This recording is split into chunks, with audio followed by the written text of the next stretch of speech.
Indonesia merupakan negara kepulauan yang kaya akan sumber daya alam sekaligus kaya akan keberagaman suku bangsa, budaya, bahasa, dan agama. Hal ini menjadikan bangsa Indonesia negara kesatuan.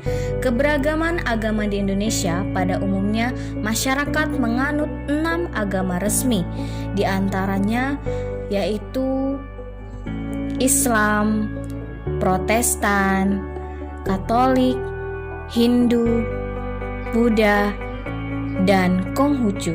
Semuanya hidup berdampingan dalam kerukunan hidup beragama.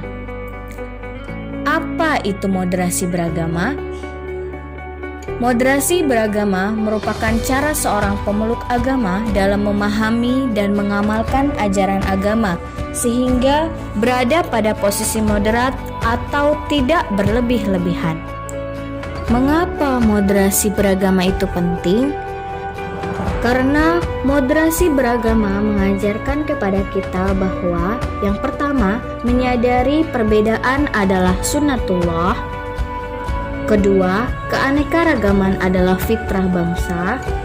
Ketiga, Pancasila adalah cerminan nilai asli masyarakat. Keempat, bangsa Indonesia adalah bangsa beragama.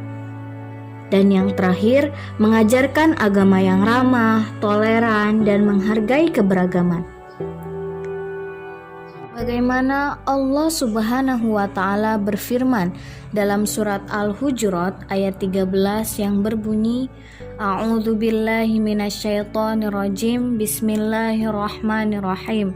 Ya ayyuhan nasu inna khalaqnakum min dzakari wa untha wa ja'alnakum syu'uban wa qabaila lita'arafu inna akramakum indallahi atqakum innallaha alimun khabir, yang artinya, hai manusia, sesungguhnya kami menciptakan kamu dari seorang laki-laki dan seorang perempuan dan menjadikan kamu berbangsa-bangsa dan bersuku-suku, supaya kamu saling kenal mengenal. Sesungguhnya orang yang paling mulia di antara kamu di sisi Allah ialah orang yang paling takwa di antara kamu. Sesungguhnya Allah Maha Mengetahui lagi Maha Mengenal. Al-Hujurat ayat 13.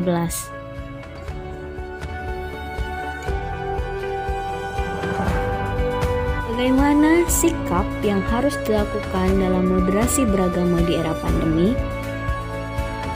Yang pertama, bersabar menghadapi musibah COVID-19.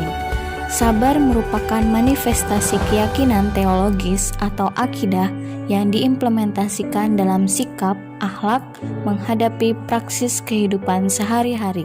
Kedua, mengikuti anjuran pemerintah, pakar, dan pihak berwenang dalam penanganan COVID-19.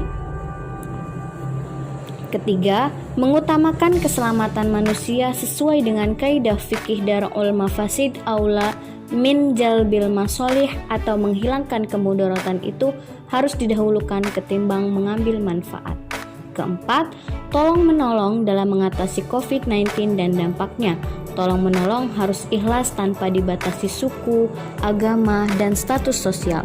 Ini merupakan perwujudan dalam memperkokoh ukhuwah Islamiyah, Basyariah, dan Watoniyah. Upaya penguatan moderasi beragama pada lembaga pendidikan. Yang pertama, menyelesaikan review 155 buku pelajaran agama Islam untuk memperkuat pemahaman moderasi beragama pada siswa.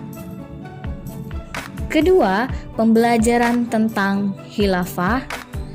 Ketiga, menggelar diklat 160 instruktur moderasi beragama.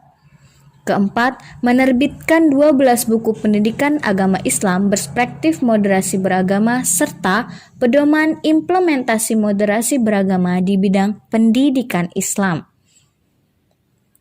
Kelima, pendirian rumah moderasi beragama di sejumlah PTKI. Keenam, menjadikan materi penguatan moderasi dalam kurikulum program kediklatan. Ketujuh, kick-off program pencegahan radikalisme bagi pendidikan dan tenaga kependidikan. Dan yang terakhir, mengadakan kemah lintas paham keagamaan Islam. Dengan moderasi beragama, saatnya kita berubah menjadi lebih baik, di mana mayoritas bersatu dengan minoritas dalam rasa solidaritas. Mari saling menghormati dan menghargai, karena kita Bhinneka Tunggal Ika, berbeda-beda tetapi tetap satu jua. Satu bahasa kita, tanah air pasti jadi.